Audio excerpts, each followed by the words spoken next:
Hi friends, मैं हूं श्वेता और आज मैं एक बार फिर से आपके साथ शेयर करने वाली हूं एलर्जी से होने वाली समस्या, जैसे कि सर्दी, खांसी, जुकाम, नाक से पानी गिरना।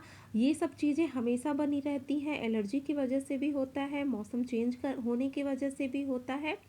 तो उसके लिए आज हम बहुत ही आसान सा एक घरेलू नुस्खा आप सबके साथ शेयर करने वाले हैं, जिससे आपको बहुत ही ज़्यादा आराम मिलेगा। इसका कोई साइड इफ़ेक्ट भी नहीं होता है और इसे आप इस्तेमाल करेंगे तो आपको काफ़ी फ़ायदा नज़र आएगा।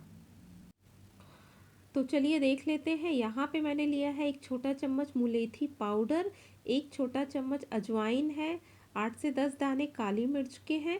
मुलेठी पाउडर आराम से आपको मार्केट में मिल जाएगा। अगर आपको पाउडर मिलता है तो वो यूज़ करिए, नहीं तो मुलेठी जो लकड़ी होती है उसे भी आप इसमें यूज़ कर सकते हैं। तो सबसे पहले काली मिर्च को मैं खलबट्टे में डाल के उसको क्रश कर लूँगी। यहाँ पे आप देख सकते हैं, इसे मैंने खलबट्टे में डाल के अच्छे से कूट लिया है और बहुत ही असरदार घरेलू नुस्खा है। अगर आप इन सब समस्याओं से परेशान हैं तो इस नुस्खे को आजमाइएगा ज़रूर। तो बनाते हैं। यहाँ पे मैंने रखा है एक पैन, उसमें मैं 1 गिलास पानी डाल दी हूँ और यहाँ पे मैं 2 कप काढ़ा बना रही हूँ, तो 1 गिलास पानी का यूज़ करूँगी और काढ़ा हमारा आधा कप बन के तैयार होगा, मतलब आधा आधा कप 2 कप में रहेगा। तो सबसे पहले मैंने इसमें मुलेठी पाउडर डाल दिया है। अब मैं अजवाइन डाल दे रही हूँ और काली मिर्च के पाउडर को भी डाल दूँगी। अगर मुलेठी आपको लकड़ी उसकी मिलती है, पाउडर नहीं, तो वो भी आप ऐसे यूज़ कर सकते हैं। तो काली मिर्च का पाउडर डालने के बाद यहाँ पे मैं डाल रही हूँ गुड़।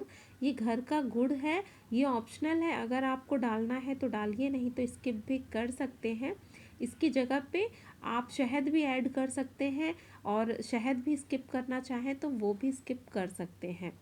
तो यहाँ पे ये काफ़ी अच्छे से पकना शुरू हो चुका है। तो अब मैं इसको धीमी आंच पे 10 मिनट के लिए पकने के लिए छोड़ दूँगी।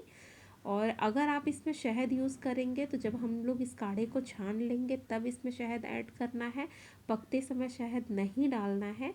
और नहीं तो आप गुड़ डालिए। गुड़ भी नहीं डालना चाहते तो आप बिना गुड़ के, बिना शहद के भी इसे पीजिए, बहुत ही फ़ायदेमंद है।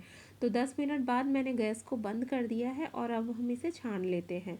तो यहाँ पे मैंने जो पानी रखा था वो 1 गिलास था। इस कप से मेज़र करें तो 2 कप पूरा भर के पानी था, लेकिन अब ये हाफ हाफ हो चुका है। तो हमें काढ़े को ऐसे ही पकाना है ताकि अगर हम 1 कप बनाते हो तो वो पक के आधा कप हो जाए।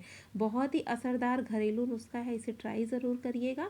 पसंद आएगा तो लाइक और शेयर ज़रूर करिएगा, चैनल को सब्सक्राइब। ये बहुत ही असरदार घरेलू नुस्खा है। अगर आप इन सब समस्या से परेशान हैं तो इसे ट्राई ज़रूर करिएगा और अगर आपको आराम मिलेगा तो इसे लाइक और शेयर ज़रूर करिएगा, चैनल सब्सक्राइब करिएगा। और इसे आपको रात को सोने से पहले लेना है और इस काढ़े को पीने के बाद आपको पानी वगैरह नहीं पीना है।